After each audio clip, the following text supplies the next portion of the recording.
related to these businesses have raised red flags at U.S. banks. A suspicious activity report, or SAR, is a document a bank must file with the Treasury Department when a transaction is suspected to be related to money laundering or fraud or other types of criminal activity. According to media reports, the Biden family accumulated over 150 SARs. One SAR generated by an American bank to the Treasury Department connects Hunter Biden and his business associates to international human trafficking, among other illegal activities. The money that was being made from foreign principals in the same room as Joe Biden was increasingly spent on furthering illegal activity. The SARs show that Hunter Biden was conducting business with suspected human traffickers. The money gained through influence peddling was funneled to a suspected criminal enterprise, again, one linked to human trafficking. We have repeatedly called on the Biden Treasury Department to release additional financial documents to committee Republicans, but thus far Treasury has refused. We want to know what the Biden administration is trying to hide from the American people and why they are not being transparent. We also found evidence Hunter Biden sought to evade these SARs using his financial advisor, coincidentally a Clinton administration official. We will continue to pursue all evidence, and specifically the SARs and bank records in the new Congress. As part of our investigation, we have evidence that the finances, credit cards, and bank accounts of Hunter and Joe Biden were commingled, if not shared. And on some accounts at least, red flags were raised by banks to the account owner or owners indicating suspicious or illegal activity.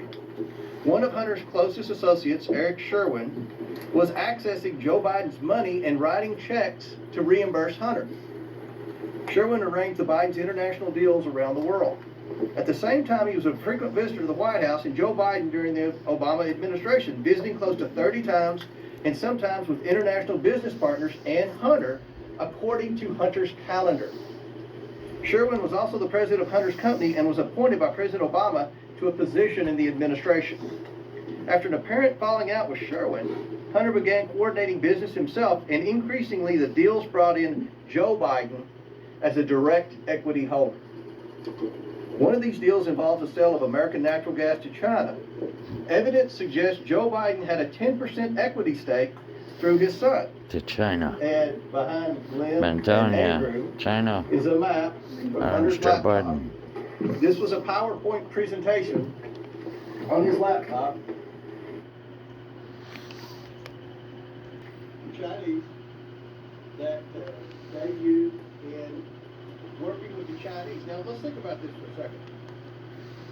At a time when Americans are suffering from high energy prices because of this administration's terrible energy policy, we find evidence that Hunter Biden and Joe Biden were involved in a scheme to try to get China to buy liquefied natural gas, and from a whistleblower to try to get their foot in the door with China starting to purchase an interest in natural gas drillers.